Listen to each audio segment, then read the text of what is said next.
घासायचे नाही आणि रविवारी चुकून सुद्धा दात घासायचं नाही. पण आपल्याला कोणाला सरकारी नोकरी राहते ते रविवारी सुट्टी राहते, मग रविवारी चांगले दात घासायचे, रविवारी दात घासायचे नाही. तर अशा पद्धतीने आता याच्यामध्ये पण दात घासताना हे मधलं बोट आहे, हे मधलं बोट गुरुचं बोट आहे. या बोटाने दात घासत असताना, आता कालचा शारीरिक स्वास्थ्याबद्दलचा प्रश्न होता का, हा म्हणून आज सांगतो तुम्हाला, लक्षपूर्वक आहे का. तुझं आहे तुझं पशीपरी, तू जागा चुकलाशी आपला आपल्याजवळ काही कोणाला विचारायची गरज नाही. या 5 बोटांमध्ये वेगळ्या पद्धतीची शक्ती आहे. याच्यात आईचं स्थान आहे, याच्यात वडिलांचं स्थान आहे, याच्यामध्ये गुरुचं स्थान आहे, आणि ह्या बोटामध्ये आहे अहंकार, आणि ह्या बोटामध्ये आहे आत्मा. एकदा त्याला 5 एकरच्या दवाखान्यातून काढून दिलं, डॉक्टरला आजारच सापडा ना. ते म्हणले बा आता घरी जाऊन खाऊ पिऊ घाला. आता आमच्याकडे आम्हाला विचारलं, म्हणजे महाराज तुम्ही काहीतरी सांगा. आता तुम्हाला माहिती बा तिकडचे 4 धाम संपले का, मग 5वं धामाला आमच्याकडे येते, 5वं धाम आहे आमचं. आता 5व्या धामाला काही ना काही पर्याय निघतोच, म्हणून मात्र आले त्यांना सांगितलं आता आम्ही सांगायचं काय. आता 5 एकरच्या दवाखान्यात डॉक्टर जे स्पेशलिस्ट तज्ज्ञ असतील, आणि आम्हाला तर इंग्रजी वाचता येत नाही, इंग्रजी जाऊ म्हणतात, पण हिंदी नाही जमत. लोक म्हणले बाबाला हिंदी येईल तेव्हा चहा पिऊन काय, त्यांचा चहा सुटून गेला पण आम्हाला हिंदी येईना.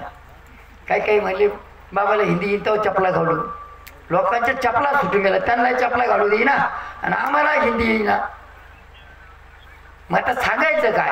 पण त्यांना जो विधी सांगितला तोच विधी आम्ही करतोय 1986-87 पासून, तोच विधी तुम्हाला सांगतोय. त्यांना जे सांगितलं ते, त्यांना काय सांगितलं, या बोटाने दात घसा, या बोटाने दात घसा, आणि या दोन्ही बोटाने जीभ चळा, दोन्ही बोटांनी जीभ. या दोन्ही बोटांमध्ये इतकी जबरदस्त शक्ती आहे, बाळाला 4.5 ते 5 वर्षापर्यंत दवाखाना करायची गरज पडत नाही.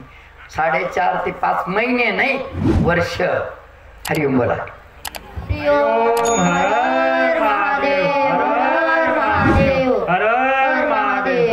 म्हणून बाळाला 4.5 ते 5 वर्षापर्यंत दवाखाना करण्याची गरज पडत नाही.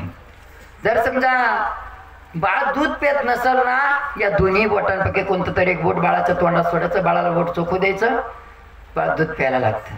पण काहींचंच बोट तोंडात देत नाही बघा, नाही तर नका सपोर्ट देत नाही ते. म्हणून या दोन्ही बोटांनी जीभ चोळायची, या मधल्या बोटाने दात घासायचे, आणि अंगठ्यामध्ये आत्मा आहे, या अंगठ्याने टाळू चोळायचा. आणि एक जेवण करताना ताटाला मात्र हात जोडायचे. तुम्ही एक प्रश्नाचं उत्तर द्या आम्हाला, अन्न मोठं का अन्न मोठं, अन्न मोठं का अन्न मोठं. तुम्ही अन्नच म्हणणार, कारण की अन्न आला फटाकेन बिटाकेन ती काय बा शालन नारळ बिरळ, पण अन्नाचं जीवन अन्नावर अवलंबून आहे. जेवण करायला बसलं ना, चुकून सुद्धा बाया सवारायचं नाही. अशा आता जर तुमच्या इकडं नाही सांगत, आमच्याकडे जीवन सांगत अशी माणसं बसेल असले बाया सवारल्या ना, आम्ही अशा त्याच्यातलं एखादं तरी म्हणजे झीड काय बाया सवरलं तिकडे भेट गाड्या बाबडे दाखीन तुला आणि पोट धरून आम्हाला. तुम्ही नाही म्हणा, पण जेवणारा मात्र जर बाया सावरीन ना, ते ताटातलं अन्न म्हणतं, अण्णा तू बाया सावरतो कोणावरती नेमकं, चांगला ननगट पहिलवान पाया घाला हो. हां, तुझे 5 बटन 32 दात त्याच्या समोर मी काय करणार, पण दाखील तुला. काय म्हणतो, एकटा पाडला का मग दाखील तुला. अन्न बाया सावरू जेवण करून घेतो, 5 बटन 32 दात. मग ना जेवण करून आथरुणावर जातो. मग आता थंडीचे दिवस आहे, 1-2 गोदडी वाढवा जोडून घेतो. अन्न म्हणतो 1-2 नाही 2-4 घे वाढवा जोडून. तो खरी कुस्ती आता इकडे पाहतो आता तुझ्याकडं. अण्णा रात्रभर घेतो, कान्या होता ना, तू म्हणतो झोप लागत नाही, काय करा भाऊ. अरे भाऊ तू तिला बाया सावरला नसतं, जे गपचूप बसला असतं, काल कुस्ती खेळला असतं ते आथरुणात. शारीरिक स्वास्थ्य बिघडण्याचं कारण. आणि अन्न हे परब्रह्म आहे, अन्न हे परब्रह्म आहे. मुंगी एवढ्या अन्नाच्या कणासाठी धडपड करते हो, मुंगी एवढ्या अन्नाच्या कणासाठी धडपड करते. अन्नाची किंमत मात्र केव्हा कळते, अन्न सुटतं त्या टायमाला अन्नाची किंमत अन्नाला कळते. समजलं तुम्हाला?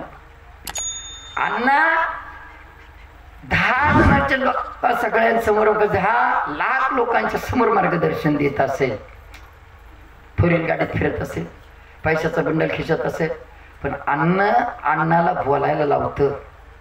अण्णाला बोलायला लावतं. अण्ण जेव्हा सुटल ना, अण्णाला काठीचा आधार, भीतीचा आधार, माणसाचा आधार. म्हणून मात्र अण्णाने अण्णाला हात जोडले पाहिजे.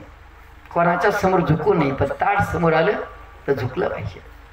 म्हणून अशा पद्धतीनं आणि ज्या टायमाला जेवण करतो ना, त्या टायमाला हात धुतो ना, ते खरकट पाणी इतकं महत्वाचं आहे. खरकट पाणी त्याला सांगितलं, म्हणलं भाऊ या बोटाने दात घिसत जा, या बोटाने जीभ चोळा आणि अंगठ्याने टाळू चोळा, आणि जेवण केल्यानंतर मात्र खरकट पाणी पिऊन घ्या. खरकट पाणी पिऊन घ्या. नीट होऊन गेलं, नीट होऊन गेलं. म्हणले व आमचे पेशंट सगळे तज्ञ डॉक्टर संपले, तू नेमकं गेला होता कुठे? ते म्हणलं गेलो होतं शेवटीकडे बाबांना काय सांगितलं? म्हणजे सांगितलं खरकट पाणी प्यायला. शाळेला खरकट पाणी नीट झालं म्हण. तू जेवढे सुशिक्षित लोक आहे ना, त्यांनाच आजार आहे बरं.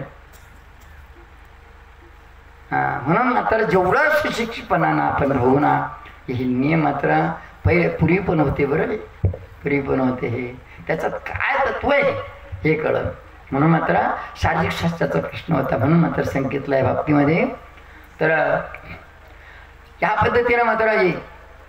तर काय सांगितलं आता? दाढी कटिंग मात्र हे केव्हा केव्हा करायचे, शरीरावरचे केस कुटण असं कोणत्या वेळेला नाही करायचे. त्याचं सुद्धा आहे. नाही तर मग आपल्याला पाहुणे पाहायला आले म्हणजे पाहुणे घरी यायचे असले की त्या दिवशी दाढी करतो, आणि पाहुणे जायचं असलं की त्या दिवशी दाढी करतो. तर तिथे मात्र आता तुम्ही म्हणणार काय होतं त्याला? हा एक प्रश्न आहे तुमचा. काय होतं त्याला? काय होतं सांग तुम्हाला. एकादशीच्या दिवशी, अमावस्येच्या दिवशी, चतुर्दशीच्या दिवशी, पौर्णिमाच्या दिवशी, संक्रांतीच्या दिवशी. संक्रांत म्हणजे तीळ संक्रांतच नाही, 15 दिवसाला संक्रांत, 1 महिन्याला संक्रांतीत असते.